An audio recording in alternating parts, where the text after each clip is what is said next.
Welcome back to my channel. और आज है द्वितीय दिवस भागवत गीता का। ओम श्री परमात्मने नमः। तो प्रथम अध्याय हो चुका था। आज से हम द्वितीय अध्याय प्रारंभ करेंगे। पहले एक छोटा सा जो प्रथम अध्याय का जो सार है वो समझेंगे।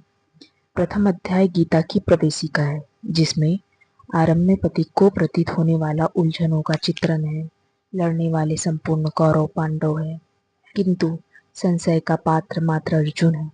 अनुरागी अर्जुन है, इष्ट के अनुरूप रागी पथिक को क्षेत्र क्षेत्रज्ञ के संघर्ष के लिए प्रेरित करता है। अनुराग आरंभिक स्तर है। पूज्य महाराज जी कहते थे, सदगृहस्थ आश्रम में रहते हुए ग्लानि होने लगे, अश्रुपात होता हो, कंठ अवरुद्ध होता हो, तो समझना कि यही से भजन आरंभ हो गया है। अनुराग में सब कुछ आ जाता है, उसमें धर्म नियम सत्संग भाव सभी विद्यमान होंगे।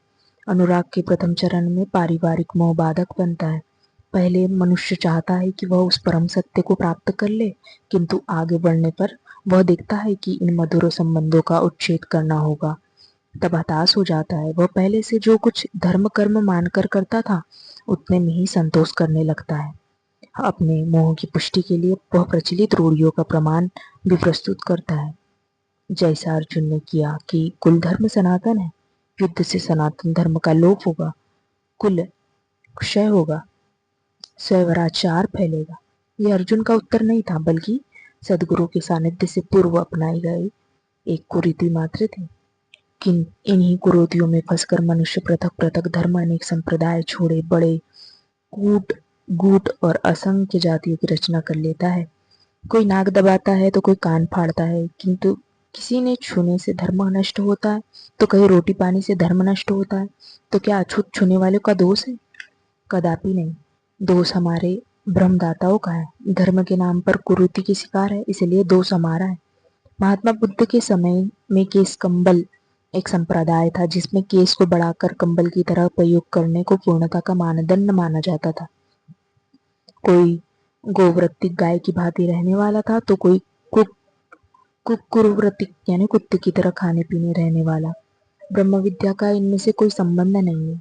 संप्रदाय कुरीतियां पहले भी थी, आज भी है। ठीक इसी प्रकार कृष्ण काल में भी संप्रदाय थे, कुरीतियां थी। उनमें से एकाध कुरीतियों का शिकार अर्जुन भी था। उसने 4 तर्क प्रस्तुत किए। ऐसे युद्ध ने सनातन धर्म नष्ट हो जाएगा, वर्ण संकरता पैदा होगी, पिंडोदक क्रिया लुप्त होगी और हम लोग कुलक्षय द्वारा महान पाप करने को उद्यत हुए हैं। तब यहाँ पर संजय अपने शब्दों को प्रयोग करते हुए कहते हैं, तम तथा कृप्याविष्टमे श्रुपूर्णा कुलक्षेणम विसिदंतमिदं वाक्यमुवाच मधुसूदन। मतलब संजय ने कहा, करुणा से व्याप्त अश्रुपूर्ण व्याकुल नेत्रों वाले उस अर्जुन के प्रति मधुसूदन मद का विनाश करने वाले भगवान ने यह वचन कहा। श्री भगवान कहते हैं, मतलब श्री कृष्ण कहते हैं, कुत्सत्वाकस्मलमिदं विस्मय समुपस्थितम् अनार्यजुष्टमश्वरगेयं मकीर्तिकरमूर्जन्य। अर्जुन, इस विषय में स्थल में तुझे यह ज्ञान कहाँ से हो गया? विषय स्थल अर्थात जिसकी समता का सृष्टि में कोई स्थल है ही नहीं, पारलौकिक है। लक्ष्य जिसका ऐसे निर्विवाद स्थल पर तुझे अज्ञान कहाँ से हुआ? अज्ञान क्यों? अर्जुन ने सनातन धर्म की रक्षा के लिए कटिबद्ध है। क्या सनातन धर्म की रक्षा के लिए प्राणपण से तत्पर होना अज्ञान है? श्री कृष्ण कहते हैं, हाँ, यह अज्ञान है। न तो संभावित पुरुषों द्वारा इसका आचरण किया गया है, न यह स्वर्ग की देने वाला है और न यह कीर्ति को ही करने वाला है। सन्मार्ग पर जो दृढ़ता पूर्वक आरूढ़ है उसे आर्य कहते हैं।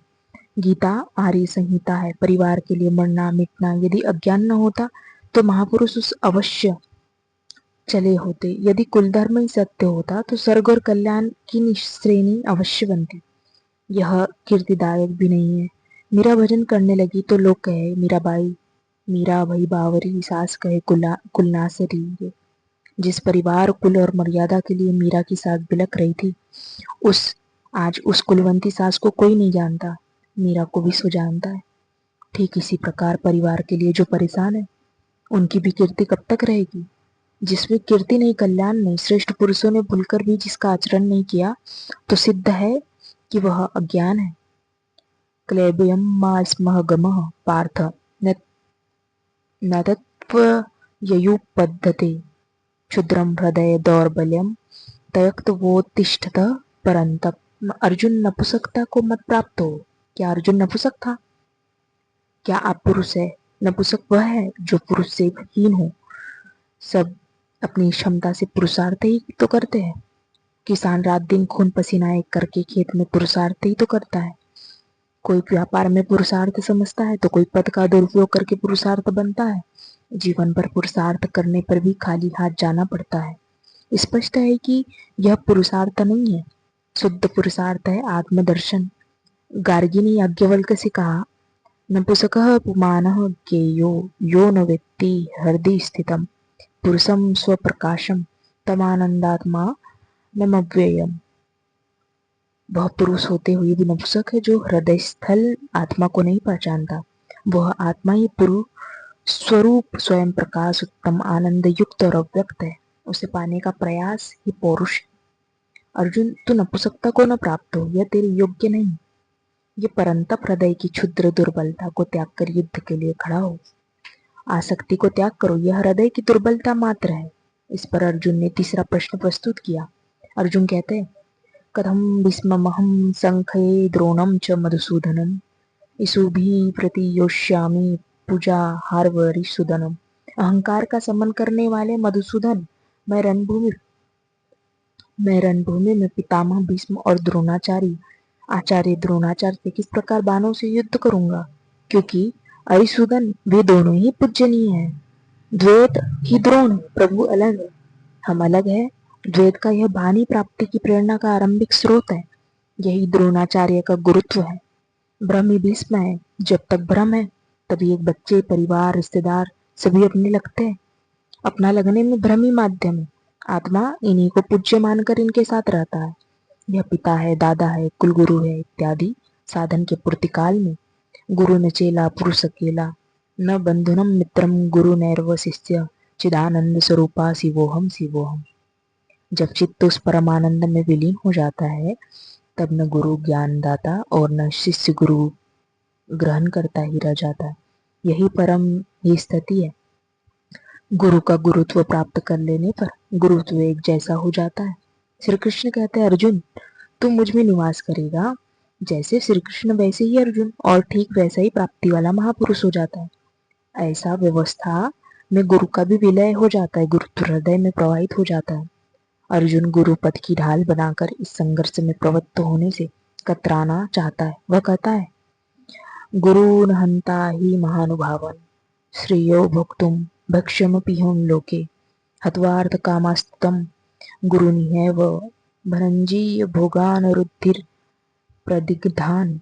इन महानुभव गुरुजनों को न मारकर मैं इस लोक में भिक्षा का अन्न भी श्रेयस्कर समझता हूँ। यहाँ भिक्षा का अर्थ उदर पोषण के लिए भीख मांगना नहीं, बल्कि सदपुरुषों की टूटी फूटी सेवा द्वारा उनसे कल्याण की याचना भिक्षा है। अनंत ब्रह्मोति व्यज्जानाम। अत्र एकमात्र परमात्मा है जिसे प्राप्त करके आत्मा सदा के लिए तृप्त हो जाता है, कभी अतृप्त नहीं रहता। हम महापुरुष की सेवा याचना द्वारा सने सने ब्रह्म पीयूष प्राप्ति करें, किंतु यह परिवार न छूटे, यही अर्जुन के भिक्षान्न की कामना है। संसार में अधिकांश लोग ऐसा ही करते हुए चाहते हैं कि पारिवारिक स्नेह संबंध न मानना पड़े और मुक्ति भी सने सने मिल जाए, किंतु चलने वाले पथिक के लिए जिसके संस्कार उनके ऊपर है, जिसमें संघर्ष की क्षमता है, स्वभाव में क्षत्रिय प्रभावित है, उसके लिए इस भिक्षान्न का विधान नहीं है। स्वयं न करके याचना करना भिक्षान्न है। गौतम बुद्ध ने भी मंजीष्म निकाय के धम्मदायात सूक्त में इस भिक्षान्न को आमिष दायात कहकर हेय माना है, जबकि शरीर व्यापक से सभी भिक्षु थे। इन गुरुजनों को मारकर मिलेगा क्या? इस लोक में रुधिर से सने अर्थ और काम के भोग ही तो भोगने को मिलेंगे। अर्जुन कदाचित सोचता था कि भजन से भौतिक सुखों की मात्रा में अभिवृद्धि होगी। इतना संघर्ष झेलने के बाद भी इस शरीर के पोषक अर्थ और काम के भोगी तो मिलेंगे। वह पुनः तर्क देता है, न चेतद्विदं कतरन्नो करियो यद्वा जयेम यदि वा नो जयेयु याने वहत्वा न जिजीविषाम सदैव वस्थिताः प्रबुद्धे धातराष्ट्र। यह भी निश्चित नहीं कि वह भोग मिलेगा ही, यह भी हम नहीं जानते कि हमारे लिए क्या करना श्रेष्ठकर है, क्योंकि जो कुछ हमने कहा वह अज्ञान प्रवाहित हो गया। यह भी ज्ञात नहीं कि हम जीतेंगे अथवा वे ही जीतेंगे जिन्हें मारकर हम जीना भी नहीं चाहते, वे भी धृतराष्ट्र के पुत्र हमारे सामने खड़े हैं। जब अज्ञान रूपी धृतराष्ट्र से उत्पन्न मोह इत्यादि स्वजन समुदाय मिट ही जाएंगे, तब हम जीकर ही क्या करेंगे। अर्जुन पुनः सोचता है कि जो कुछ हमने कहा कदाचित यह भी अज्ञान हो, अतः प्रार्थना करता है, कार्पण्य दोषोपहस्त स्वभावा प्रक्षामि त्वां धर्मसम्मूढचिता यच्छेयेष्यानिश्चितं ब्रूहि तन्मे शिष्यस्तेहं साधि मां त्वां प्रपन्नम। कायरता के दोष से नष्ट स्वभाव वाला धर्म के विषय में सर्वथा मोहितचित हुआ मैं आपसे पूछता हूँ, जो कुछ निश्चित परम कल्याणकारी हो वो साधन मेरे लिए कहिए। मैं आपका शिष्य हूँ, आपका शरण में हूँ। मुझे साधी केवल शिक्षा न दीजिए, बल्कि जहाँ लड़खड़ाऊं वहां संभालिए। लाद दे, लदाए दे और लदाने वाला साथ चले। कदाचित गट्टर गिर पड़ा तब तो लदवाएंगा। ऐसा ही समर्पण अर्जुन का था। यह अर्जुन ने पूर्ण समर्पण दिया और अभी तक श्री कृष्ण को अपने स्तर का ही समझता था। उनकी विद्वानों विद्याओं में अपने को कुछ आगे ही मानता था। यहाँ उसने अपनी बागडोर श्री कृष्ण को वस्तुतः सौंप दी। सदगुरु पूर्ति पर्यंत हृदय में रहकर साधक के साथ चलते हैं। यदि वे साथ न रहे तो साधक पार नहीं हो। युवा कन्या के परिवार वाले जिस प्रकार शादी विवाह तक उसके संयम की शिक्षा देते हुए संभाल ले जाते, ठीक उसी प्रकार सदगुरु अपने शिष्य को अंतरात्मा से रथी होकर उसे प्रकृति की घाटियों से निकाल कर पार कर देते। अर्जुन निवेदन करता है कि भगवान एक बात है और है, न ही प्रपश्यामि ममापनोद्ध्यान यक्षोकमुच्छोषणं मिनेन्द्रियाणाम् अवाप्य भूमावसपत्न मृधम राज्यम सुरानापि चातिदप्रत्यम। भूमि पर निष्कंठ धन धान्य संपन्न राज्य को और देवताओं के स्वामीपन इंद्रपद को पाकर भी मैं उस उपाय को नहीं देखता जो मेरी इंद्रिया को सुखाने वाले शोक को दूर कर सके। सब शोक बना ही है तो यह सब लेकर ही मैं क्या करूंगा। यदि इतना ही मिलना है तो क्षमा करे, अर्जुन ने सोचा। अब इसके आगे बताएंगे भी क्या। संजय कहते हैं, एव मुक्त्वा हर्षिकेशम गुडाकेशम परं तव न योत्सयम् इति गोविंद मुक्तमा तुष्वी बहुवः। संजय बोले, हे राजन, मोहनी साजई अर्जुन ने हृदय के सर्वज्ञ श्री कृष्ण से यह कहकर कि गोविंद मैं युद्ध नहीं करूंगा, चुप हो गया। अभी तक अर्जुन की दृष्टि पौराणिक है, जिसमें कर्मकांड के साथ भोगों की उपलब्धि का विधान है, जिसमें स्वर्ग ही सब कुछ माना जाता है, जिस पर श्री कृष्ण प्रकार डालेंगे कि यह विचारधारा ही भी गलत है। तमोवाच ऋषिकेश प्रहस्यन्निव भारत सेनयोरुभयोर्मध्ये विषिदन्तमिदं वच। उसके उपरांत है राजन अंतर्योमी योगेश्वर श्री कृष्ण ने दोनों सेनाओं के बीच में उस शोकयुक्त अर्जुन को हंसते हुए से यह वचन कहा, असोच्यानवसोचस्वं प्रज्ञावादश्च भाससे गतासुंच नानुशोचन्ति पंडिता। अर्जुन, तू न शोक करने योग्य के लिए शोक करता है और पंडितों से वे वचन कहता है कि किंतु बुद्धि संपन्न पंडित जन जिनके प्राण चले गए उनके लिए तथा जिनके प्राण नहीं गए उनके लिए भी शोक नहीं करते, क्योंकि वे मर जाएंगे। तो पंडितों जैसे बातें भर करता है, वस्तुतः ज्ञाता है ही नहीं, क्योंकि न त्ववेवाम जातु नासम न त्वं नेमे जनाधिपा न चैव न भविष्याम सर्वे वयमतः परम्। न तो ऐसा ही है कि मैं अर्थात सदगुरु किसी एक काल में नहीं था, अथवा अनुराग अधिकारी अथवा जनाधिपा राजा लोग अर्थात राजसी वृत्ति में पाया जाने वाला अहम नहीं था, और न ऐसा ही है कि आगे हम सब नहीं रहेंगे। सदगुरु सदैव रहता है, अनुरागी सदैव रहता है। योगेश्वर ने योग की अनादिता पर प्रकाश डालते हुए भविष्य में भी उस विद्यमानता पर बल दिया। मरने वालों के लिए शोक न करके लिए कारण बताते हुए उन्होंने कहा कि देहिनो उसमें न यथा देहे कौमारम यौवरम जरा तथा देहांतर प्राप्ति धृतराष्ट्र न मुहर्ती। जय जीवात्मा की इस देह में कुमार युवा वृद्ध अवस्था होती है, वैसे ही अन्य अन्य शरीरों की प्राप्ति में धीर पुरुष मोहित नहीं होता। कभी आप बालक थे, सने सने युवा हुए और तब आप मर तो नहीं गए, पुनः वृद्ध हुए, पुरुष एक ही है। इसी प्रकार लेस मात्र भी दरार नहीं देह की प्राप्ति पर नहीं पड़ती।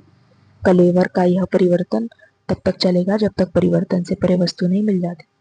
मात्रा स्पर्शास्तु कौन्तेय स्थितिस्वन सुख दुखदा आगमापायिनो नित्यास्ता स्थितिक्षुष भारत। हे कुंती पुत्र, सुख दुख सर्दी गर्मी को देने वाले इंद्रियों और विषयों के संयोग तो अनित्य है, क्षणभंगुर है।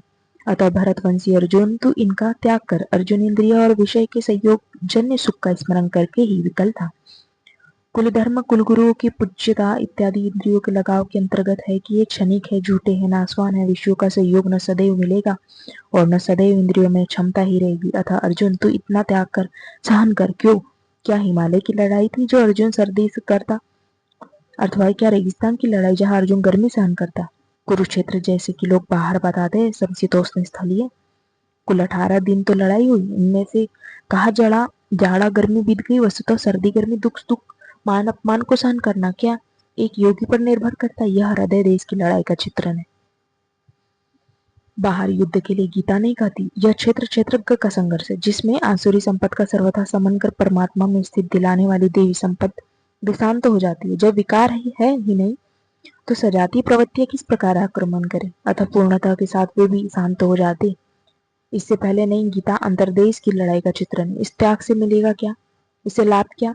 इस पे श्री कृष्ण कहते हैं, यम ही न व्यथयन्ते पुरुषम पुरुषर्भ समुदुख सुखम धीरम सो मृत्वाय कल्पते। क्योंकि ये पुरुष श्रेष्ठ दुख सुख को समान समझने वाले जिस धीर पुरुष को इंद्रियों और विषयों के संयोग व्यथित नहीं कर पाते, वह मृत्यु से परे अमृत तत्व की प्राप्ति के योग्य हो जाती है। यहाँ श्री कृष्ण ने एक उपलब्धि में अमृत की चर्चा की। अर्जुन सोचता था कि युद्ध के परिणाम में स्वर्ग मिलेगा, पृथ्वी, किंतु श्री कृष्ण कहते हैं कि न स्वर्ग मिलेगा न पृथ्वी, बल्कि अमृत मिलेगा। अमृत क्या है? नास्तो विद्यते भावो ना भावो विद्यते सतः उभयोरपि दृष्टोन सत्वन योत्स तद्वर्धस्य भी।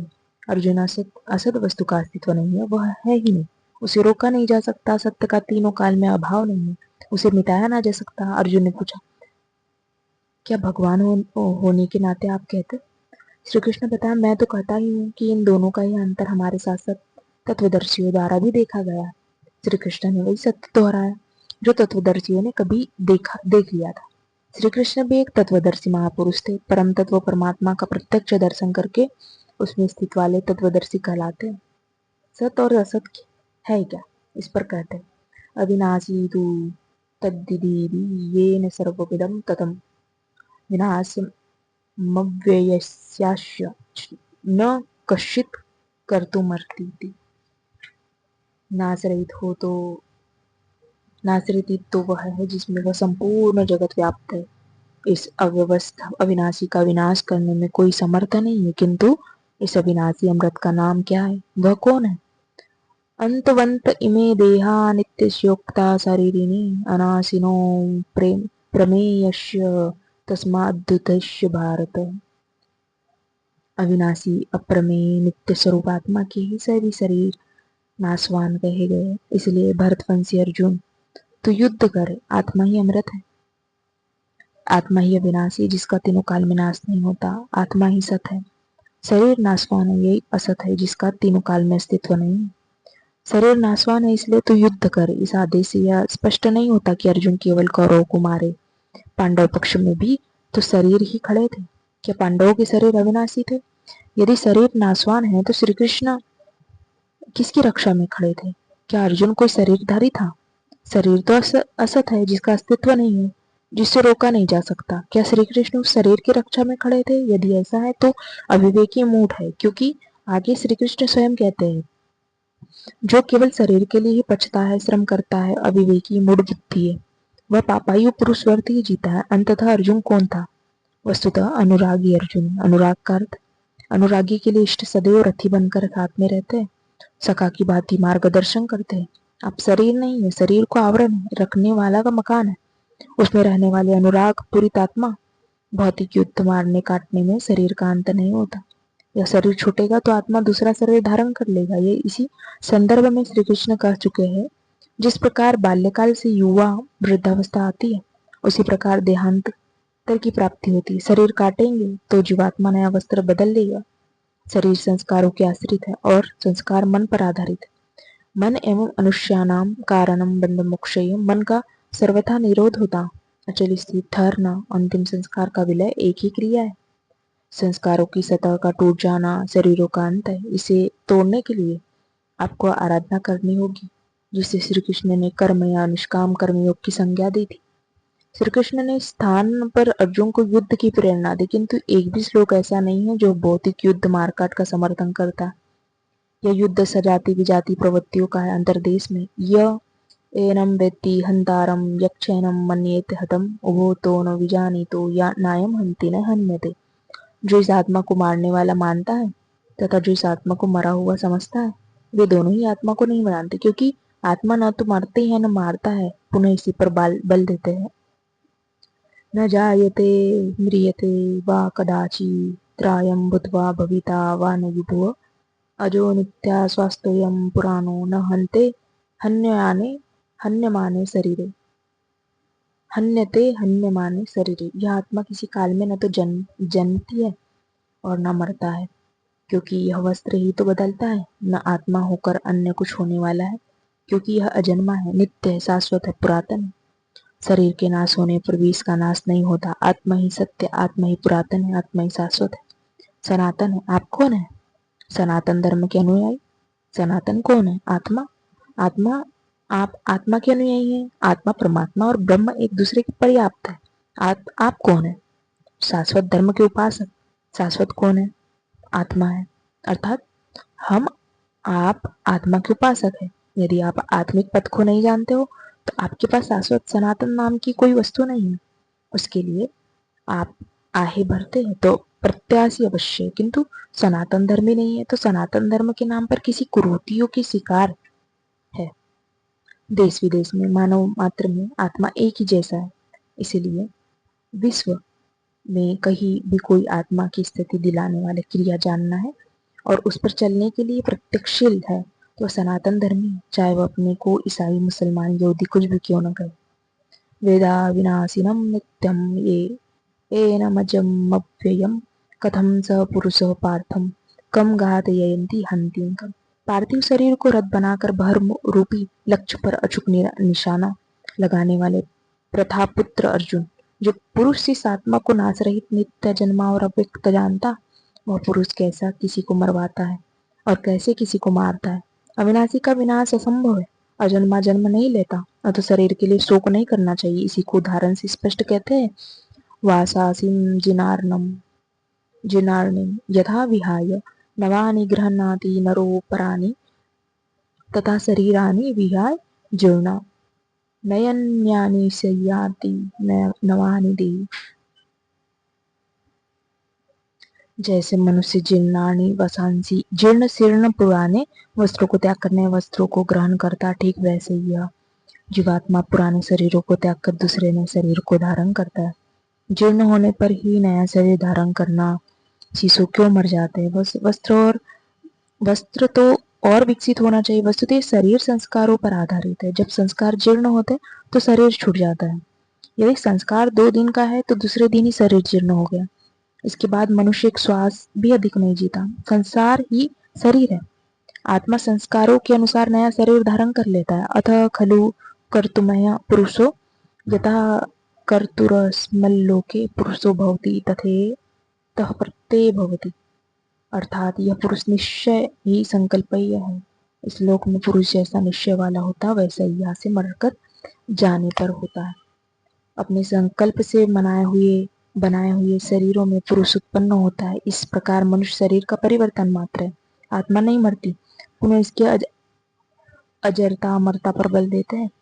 नयनम छिन्दन्ति शस्त्राणि नयनम दहति पावकः न चानम क्ले दयन्त्यापो न शोषयति मारुतः। अर्जुन, इस आत्मा को शस्त्रादि नहीं काटते, अग्नि से जला नहीं सकती, जल में से गीला नहीं कर सकता और न वायु से सुखा सकता। अच्छेदोऽयमपदार्थोऽयं क्लेदोषस्य एव च नित्यं सर्वगतः स्थाणुरचलोऽयं सनातन। यह आत्मा अच्छेद है, इसे छेदा नहीं जा सकता। यह अनाद्य, इसे जलाया नहीं जा सकता। यह अक्लिद है, इसे गीला नहीं किया जा सकता। आकाश इसे अपने ही समाहित नहीं कर सकता। यह आत्मा निसंदेह अशोष्य सर्वव्यापक अचल स्थिर रहने वाला सनातन है। अर्जुन ने कहा कि कुल धर्म सनातन है, ऐसा युद्ध करने से सनातन धर्म नष्ट हो जाएगा। किंतु श्री कृष्ण ने इसे अज्ञान माना और आत्मा को सनातन बताया। आप कौन है? सनातन धर्म के अनुयायी। सनातन कौन है? आत्मा। यदि आप आत्म पर्यंत दूरी तय कराने वाले विधि विशेष में अवगत नहीं है तो आप सनातन धर्म में नहीं जानते। इसका कुपरिणाम सांप्रदायिकता में फंसे धर्मभीरू लोगों को भोगना पड़ रहा है। मध्यकालीन भारत में बाहर से आने वाले मुसलमान मात्र 12,000 थे। 8-28 करोड़ है। 12,000 से बढ़कर लाखों हो जाते हैं, अधिक से अधिक करोड़ों लगभग हो जाते, किंतु कितने हो जाते? 28 करोड़ से आगे बढ़ रहे हैं। सब हिंदू ही तो है, आपके सगे भाई है जो छूने और खाने से नष्ट हो गए। वे नष्ट नहीं हुए बल्कि उनका सनातन अपरिवर्तनशील धर्म नष्ट हो गया है। जब मैटर क्षेत्र में पैदा होने वाली कोई वस्तु इस सनातन का स्पर्श नहीं कर सकती, छूने खाने से सनातन धर्म नष्ट कैसे हो सकता है? यह धर्म नहीं है, एक कुरूपी परिस्थिति थी जिसमें भारत में सांप्रदायिकता व मनुष्य बड़ा देश का विभाजन हुआ। राष्ट्रीय एकता की आज भी समस्या बनी हुई। इन कुरीतियों के कथानक इतिहास में भरे पड़े। हमीरपुर जिले में 50-60 परिवार कुलीन क्षत्रिय थे। अर्धरात्रि में 2-1 मौलवी उस गांव में एक मात्र कुएं में समीप छिपे गए और कर्मकांडी ब्राह्मण सबसे पहले यहाँ स्नान करने आएगा। जहां वे आए तो वह पकड़ लिया, उनका मुंह बंद कर दिया, उसके सामने कुएं से पानी निकाला, मुंह लगाकर पिया, बचा पानी कुएं में डाल दिया, रोटी का एक टुकड़ा भी डाल दिया। पंडित जी देखते ही रह गए, विवश थे। तत्पश्चात पंडित जी को भी साथ लेकर वे चले गए। अपने घर में उन्हें बंद कर दिया। दूसरे दिन उन्होंने हाथ जोड़कर पंडित जी से भोजन करने के लिए निवेदन किया। वे बिगड़ पड़े। अरे तू यवन तो हो, मैं ब्राह्मण, भला कैसे खा सकता हूँ? उन्होंने कहा, महाराज, हमें आप जैसे विचारवान लोगों की बड़ी आवश्यकता है। क्षमा कर पंडित जी को छोड़ दिया गया। पंडित जी अपने गांव आए, देखा लोग कुएं का प्रयोग पूर्ववत कर रहे हैं। वे अनशन करने लगे। लोगों ने कहा, पूछा तो बोले यमन कुएं की जगह पर चढ़ गए। मेरे सामने उन्होंने कुएं से जूठा किया, इससे रोटी का टुकड़ा भी डाल दिया। गांव के लोग स्तब्ध रह गए। पूछा, आप क्या करें? पंडित जी ने कहा, आप क्या, धर्म तो नष्ट हो गया। उस समय शिक्षा का अभाव होने के कारण स्त्री या शूद्र को पढ़ने का अधिकार न जाने पर कब से छीन लिया गया। वैसे धर्मोपार्जन अपना धर्म मान बैठे क्षत्रिय चारों ओर से चरणों से प्रशस्ति गायन में खोए। अन्नदाता तलवार चमकती बिजली कौन पे लगी, दिल्ली का तख्त डगमगाने लगा। सम्मान वैसे ही प्राप्त है तो पढ़े क्यों? धर्म से उन्होंने क्या लेना था? धर्म केवल ब्राह्मणों की जीविका बनकर रह गया। वे ही धर्म सूत्रों के रचयिता, वे ही उसके व्याख्याकार और वही उसे झूठ सच के निर्णायक। जबकि प्राचीन काल में स्त्री, शूद्रों, वैश्य, क्षत्रिय, ब्राह्मणों को सबको वेद पढ़ने का अधिकार था। प्रत्येक वर्ग के ऋषियों ने वैदिक मंत्रों को रचना की, शास्त्रार्थ निर्णय में भाग लिया। प्राचीन राजाओं ने धर्म के नाम पर आडंबर फैलाने वालों को दंड दिया, धर्मपरायणों का समादर किया। किंतु मध्यकालीन भारत में सनातन धर्म की यथार्थ जानकारी न रखने में उपयुक्त गांव के निवासी भेड़ की तरह एक कोने में खड़े हो गए। धर्म नष्ट हो गया। कई लोगों ने इसे अप्रिय शब्द को सुनाकर आत्महत्या कर ली, किंतु सब कहाँ तक प्राणांत करते। दूसरे गांव के लोगों ने खान पान, शादी विवाह, उस सबका सामाजिक बहिष्कार कर दिया। मौलवियों ने भी बहुत प्रलोभन दिया, किंतु अपने धर्म में अटूट श्रद्धा के कारण उन्होंने मौलवियों का भगा दिया। आपस में संगठित होते गए। विवश होकर शादी विवाह इत्यादि का हल उन्हें खोजना पड़ा। वे आपस में विवाह करने लगे, अपने को हिंदू मानते और कहते रहे। दूसरे गांव के हिंदू भी अब उनके साथ संबंध करने लगे। उन लोगों ने बताया कि कुछ काल पश्चात सबसे परमहंस आश्रम को प्रकाशित साहित्य उनके बीच पहुंचा। उन्हें स्पष्ट हो गया कि वे लोग कभी धर्म भ्रष्ट हुए ही नहीं। वो धर्म तो रक्षा करता है, न कि नष्ट होता है। धर्म परिवर्तनशील है, छूने खाने से कभी नष्ट होता ही नहीं। उस समय हुआ क्या था? पानी पिया था, अनजाने में मुसलमानों का छुआ था, खा लिया था, इसलिए व्यवस्था कारों ने कहा कि धर्म नष्ट हो गया। धर्म तो हो गया, सुई मुई इलाज बनती है। एक पौधा होता है, आप छू दे तो उसकी पत्तियां संकुच हो जाती है और हाथ हटाने की पुनः विकसित हो जाती है। यह पौधा हाथ हटाने कर विकसित हो जाता है, किंतु धर्म तो ऐसा मुरझाया कि कभी विकसित नहीं हुआ। उनका धर्म मर गया, सदा के लिए उनके राम कृष्ण परमात्मा मर गए। जो शाश्वत थे वो मर गए। वास्तव में वह शाश्वत के नाम पर कोई कुरीति थी जिसे लोग धर्म मान बैठे। धर्म की शरण में हम क्यों जाते हैं? क्योंकि वह मरण धर्मा मरने जीने वाले हैं, और धर्म कोई ठोस चीज है जिसकी शरण जाकर हम भी अमर हो जाए। हम तो मारने से मरेंगे और वह धर्म केवल छूने खाने से मर रहा। ऐसा उसने हम क्या आशा करें? धर्म तो आपकी रक्षा करता है, आपसे शक्तिशाली है।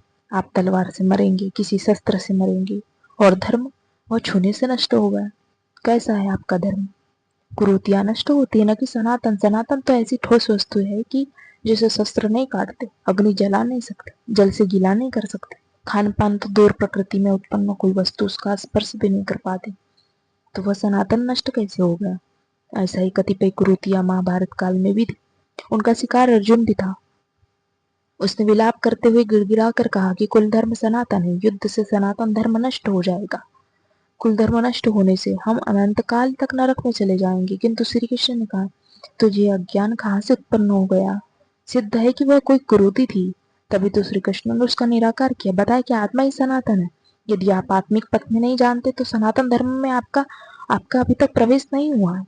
जब ये सनातन शाश्वत आत्मा के सबके अंदर व्याप्त है तो खोजा किसे जाए? इस श्री कृष्ण कहते, अव्यक्तो यमचिन्तयो यमविकार्यो यमुच्यते तस्मादेवं विदित्वैनं नानुशोचितं महर्षिः। यह आत्मा अव्यक्त अर्थात इंद्रियों का विषय नहीं है। इंद्रियों के द्वारा इसे समझा नहीं जा सकता। जब तक इंद्रिय और विषयों का संयोग है तब तक आत्मा है, जो किंतु उसे समझा नहीं जा सकता वह अचिंत्य है। जब तक चित्त और चित्त की लहर है तब तक वह शाश्वत है, किंतु हमारे दर्शन उपभोग में प्रवेश के लिए नहीं है, अतः चित्त का निरोध करें। पीछे श्री कृष्ण बताया, असत वस्तु का अस्तित्व नहीं है और सत का तीनों काल में अभाव नहीं। वह सत है, आत्मा। आत्मा ही अपरिवर्तनशील, शाश्वत, सनातन, अव्यक्त। तत्वदर्शियों ने आत्मा को इस विषय में गुणधर्मों से युक्त देखा। इन 10 भाषाओं के ज्ञाता ने देखा, न किसी समृद्धिशाली ने देखा, बल्कि तत्वदर्शियों ने देखा। श्री कृष्ण ने आगे बताया, तत्व है परमात्मा। मन के निरोध काल में साधक उसका दर्शन और उसमें प्रवेश पाता है। प्राप्ति काल में भगवान मिलते हैं और दूसरे ही क्षण वह अपनी आत्मा को स्वरी गुणधर्मों से विभूषित देखता है। वह देखता है कि आत्मा ही सत्य, सनातन, परिपूर्ण है। यह आत्मा अचिंत्य है, यह विकार रहित अर्थात न बदलने वाला कहा जाता है। अतः अर्जुन, आत्मा को ऐसा जानकर तो शोक कर के योग्य नहीं। अब श्री कृष्ण अर्जुन के विचारों में विरोधाभास दिखाते हैं जो सामान्य तर्क है। अथ चैनम नित्य जातम नित्यं वा मन्येषु मृतम् तथापि त्वं महाबाहो नैवं सोचि तुम महर्षि। यदि तू इसे सदैव जन्मने वाला और सदा मरने वाला माने तब भी तुझे शोक नहीं करना चाहिए, क्योंकि जातस्य ही ध्रुवो मृत्यु ध्रुवम जन्म मृतस्य च तस्माद् परिहार्यैर्थे न त्वं शोचितुर्महर्षि। ऐसा मान लेने पर जो जन्मने वाले की निश्चित मृत्यु, मरने वाला का निश्चित जन्म सिद्ध होता है। इसलिए भी तू बिना उपाय वाले इस विषय में शोक करके करने लायक नहीं है। जिसका कोई इलाज नहीं है उसके लिए शोक करना एक अन्य दुख को आमंत्रित करता है। अव्यक्तादीनि भूतानि व्यक्तमध्यानि भारत अव्यक्त निधन नान्यव तत्र का परिदेवना। अर्जुन, संपूर्ण प्राणी जन्म से पहले बिना शरीर वाले और मरने के बाद भी बिना शरीर वाले, जन्म के पूर्व मृत्यु के पश्चात भी दिखाई नहीं पड़ते, केवल जन्म मृत्यु के बीच में ही शरीर धारण किए हुए दिखाई देते हैं। अतः इस परिवर्तन के लिए व्यर्थ की चिंता क्यों करते? इस आत्मा को देखता कौन है? इस परे कहते हैं, आश्चर्यवत्यशति कंशिदेन माश्चर्यवदं दत्ति तथैव चान्यः आश्चर्यवच्चैनमन्यः शृणोति श्रुत्वायपेनं वेदं न चैव कश्यति पहले श्री कृष्ण ने कहा था कि इस आत्मा को तत्वदर्शियों ने देखा। जब तत्वदर्शन की दुर्बलता पर प्रकाश डालते हैं कि कोई विरला महापुरुषी आत्मा को आश्चर्य की तरह देखता है, सुनता नहीं है, प्रत्यक्ष देखता है, और वैसे ही दूसरा कोई महापुरुष आश्चर्य की तरह उसके तत्व को कहता है। जिसने देखा है वह यथार्थ कह सकता है, दूसरा कोई विरला साधक इसे आश्चर्य की भांति सुनता है। सब सुनते भी नहीं है क्योंकि यह अधिकार के लिए ही नहीं है। अर्जुन, कोई कोई तो सुनकर भी इस आत्मा को नहीं जान पाते क्योंकि साधन पार नहीं लगता। आप लाख ज्ञान की बातें सुने, समझे, बाल की खाल निकाल कर समझे, लालायित होकर सुनिए भी रहे, किंतु मोह बड़ा प्रबल है। थोड़ी देर बाद ही आप अपने सांसारिक व्यवस्थाओं में लिप्त हो जाते। श्री कृष्ण यहाँ निर्णय देते हैं, देहि नित्यम वर्धयोऽयं देहिं सर्वस्व भारत तस्मात् सर्वाणि भूतानि न त्वं सोचि दुर्मर्षि। अर्जुन, यह आत्मा सबके शरीर में सदैव अविद्य है, अकाट्य है, इसके लिए संपूर्ण भूत प्राणियों के लिए तो शोक करने योग्य नहीं है। आत्मा ही सनातन है। इस तथ्य का प्रतिपादन करके, इसका प्रभुता सहित वर्णन करके यह प्रश्न यही पूरा हो जाता है। अब प्रश्न खड़ा होता है कि इसकी प्राप्ति कैसे होती। संपूर्ण गीता में इसके लिए दो ही मार्ग है, पहला निष्काम कर्म योग और दूसरा ज्ञान योग। दोनों मार्गों में किया जाने वाला कर्म एक ही है। उस कर्म की अनिवार्यता यह बल देते हुए योगेश्वर श्री कृष्ण ज्ञान योग के विषय में कहते हैं, स्वधर्म वै चावश्य न विकर्मितुर्मर्हसि धर्मयार्ति युद्धश्रेयो न्यक्षत्रियस्य न विद्यते। अर्जुन, स्वधर्म देखकर भी तू भय करने योग्य नहीं है, क्योंकि धर्म से युक्त युद्ध से बढ़कर अन्य कोई परम कल्याणकारी मार्ग क्षत्रिय के लिए नहीं है। अभी तक तो आत्मा शाश्वत है, आत्मा सनातन है, वही एकमात्र धर्म है। कहा गया कि अब यह स्वधर्म कैसा, धर्म तो एकमात्र आत्मा ही है, वह तो अचल है, स्थिर है। तो धर्माचरण क्या है? वस्तु तो इस आत्मपथ में प्रवृत्त होने की क्षमता हर व्यक्ति की अलग अलग होती है। स्वभाव से उत्पन्न इस क्षमता को स्वधर्म कहा गया है। इसी एक सनातन आत्मिक पथ पर चलने वाले साधकों को महापुरुषों ने स्वभाव की क्षमता के अनुसार 4 श्रेणियों में बांटा, शूद्र, वैश्य, क्षत्रिय, ब्राह्मण। साधना की प्रारंभिक अवस्था में प्रत्येक साधक शूद्र अर्थात अल्पज्ञ होता है। घंटों भजन में बैठने पर वह 10 मिनट भी अपने पक्ष में नहीं पाता, वह प्रकृति के मायाजाल को काट नहीं पाता। वह इस अवस्था में महापुरुष की सेवा में उसके स्वभाव में सद्गुण आते हैं, वह वैश्य श्रेणी का साधन बन जाता है।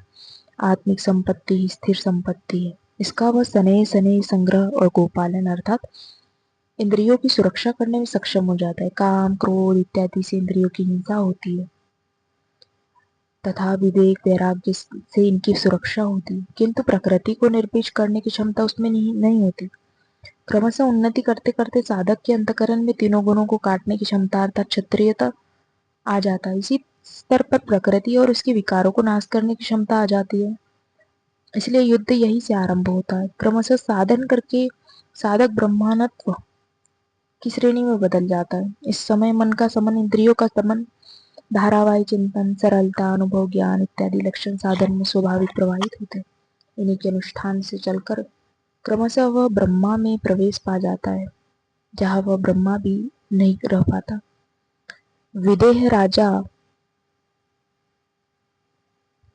राजा जनक की सभा में महर्षि याज्ञवल्क्य ने चाक्रायन, उशस्ती, कहोल, आरुणि, उद्दालक और गार्गी के प्रश्नों का समाधान करते हुए बताया कि आत्म साक्षात्कार का पूर्णतः संपादन करने वाला ही ब्राह्मण होता है। यह आत्मा ही लोक परलोक में समस्त प्राणियों को भीतर से नियमित करता है। सूर्य, चंद्रमा, पृथ्वी, जल, वायु, अग्नि, तारागण, अंतरिक्ष, आकाश प्रत्येक क्षण इस आत्मा के ही प्रशासन में। यह तुम्हारा आत्मा अंतर्यामी अमृत है, आत्मा अक्षर है, इस पे भिन्न सब नाशवान है। जो कोई इसी लोक में इस अक्षर को न जानकर भावन करता, तप करता, हजारों वर्षों तक यज्ञ करता, उसका यह सब कर्म नाशवान है। जो कोई भी इस अक्षर को जाने बिना लोक में मरकर जाता है, वह दयनीय है। कृपया, और जो इस अक्षर को जानकर इस लोक में मरकर जाता है, वह ब्राह्मण। बृहदारण्यकोपनिषद में 3 अध्याय 8 ब्राह्मण में कहते हैं, अर्जुन क्षत्रिय श्रेणी का साधक। श्री कृष्ण कहते हैं कि क्षत्रिय श्रेणी के साधक के लिए युद्ध के अतिरिक्त तो कोई कल्याणकारी रास्ता है ही नहीं। प्रश्न उठता है कि क्षत्रिय है क्या? प्राय लोग इसका आशय समाज में जन्मना उत्पन्न ब्राह्मण, क्षत्रिय, वैश्य, शूद्र जातियों से लेते हैं। इन्हीं के 4 वर्ण माना जाता है, किंतु नहीं। शास्त्रकार ने स्वयं बताया कि क्षत्रिय क्या है, वर्ण क्या है। यहाँ उनके केवल क्षत्रिय का नाम दिया। आगे 18 अध्याय तथा इस प्रश्न का समाधान प्रस्तुत किया। वस्तुतः वर्ण है क्या और कैसे इसे परिवर्तन होता है। श्री कृष्ण ने कहा, चातुर्वर्य मया सृष्टम, 4 वर्णों की सृष्टि मैंने की है, तो क्या मनुष्य को बांटा है। श्री कृष्ण कहते हैं, नहीं, गुण कर्म विना विभागश, गुणों के माध्यम से कर्म को 4 भागों में बांटा है। अब यह देखना है कि वह कर्म क्या है जिसे बांटा गया है। गुण मतलब परिवर्तनशील है। साधन की उचित प्रक्रिया द्वारा तामसी से राजसी और राजसी से सात्विक गुणों में प्रवेश मिलता जाता है, अतः ब्राह्मण स्वभाव बन जाता है। उस समय ब्रह्मा में प्रवेश दिला देने वाली सारी योग्यता उस साधक में रहती है। वर्ण संबंधी प्रश्न यहाँ से आरंभ होकर 18 अध्याय में जाकर पूर्ण होती। श्री कृष्ण की मान्यता है कि श्रेयान स्वधर्म विगुण परम धर्माश्व दुष्टितात, स्वभाव से उत्पन्न इस धर्म में प्रवृत्त होने की क्षमता जिस स्तर की हो, भले ही वह गुण रहित शुद्र श्रेणी की हो, तब भी परम कल्याण करती, क्योंकि आप क्रमशः वही से उत्थान करते, उससे ऊपर वाले को नकल करके साधक नष्ट हो जाता है। अर्जुन क्षत्रिय श्रेणी का साधक था, इसलिए श्री कृष्ण कहते हैं कि अर्जुन अपने स्वभाव से उत्पन्न इस युद्ध में प्रवृत्त होने की अपनी क्षमता को देखकर भी तू भय करने योग्य नहीं है। इससे बढ़कर दूसरा कोई कल्याणकारी कार्य क्षत्रिय के लिए नहीं। इसी पर प्रकाश डालते हुए पुनः योगेश्वर कहते हैं, यदक्षयाचोपपन्नौ स्वर्गद्वारमपावृतं सुखिनः क्षत्रिया पार्थं लभन्ते युद्धमुद्वसम्। पार्थिव शरीर को ही रथ बनाकर चुप लक्ष्यवेदी अर्जुन स्वतः प्राप्त स्वर्ग के खुले हुए द्वार रूपी इस युद्ध को भाग्यवान क्षत्रिय ही प्राप्त करते हैं। क्षत्रिय श्रेणी के साधक में तीनों गुणों में को काट देने की क्षमता रहती है। उसके लिए स्वर्ग का द्वार खुला है, क्योंकि उसमें देवी संपत्ति पूर्णता अर्जित रहती है। स्वर्ग में विचरने में भी उसकी क्षमता रहती है। यही खुला हुआ स्वर्ग का द्वार है। क्षेत्रज्ञ के इस युद्ध को भाग्यवान क्षत्रिय हो पाते हैं, क्योंकि उनमें ही इस संघर्ष की क्षमता है। दुनिया में लड़ाई होती है, विश्व सिमट कर लड़ता है, प्रत्येक जाति लड़ती, किंतु शाश्वत विजय जीतने वाले को भी नहीं मिलती। ये तो बदले हैं। जो जितना और जितना दबाता है, कालांतर में उसे उतना ही दबना पड़ता है। यह कैसी विजय है जिसमें इंद्रियों को सुखाने वाला शोक बना ही रहता है, अंत में शरीर भी नष्ट हो जाता है। वास्तविक संघर्ष क्षेत्र और क्षेत्रज्ञ का है, जिसमें एक बार विजय हो जाने पर प्रकृति का सदा के लिए निरोध है और परम पुरुष परमात्मा की प्राप्ति हो जाती। यह ऐसा विजय है जिसके पीछे हार नहीं। अधचेत विमम धर्मे संग्रामं न करिष्यसि तथा स्वधर्म कीर्ति च हित्वा पापमावस्यसि।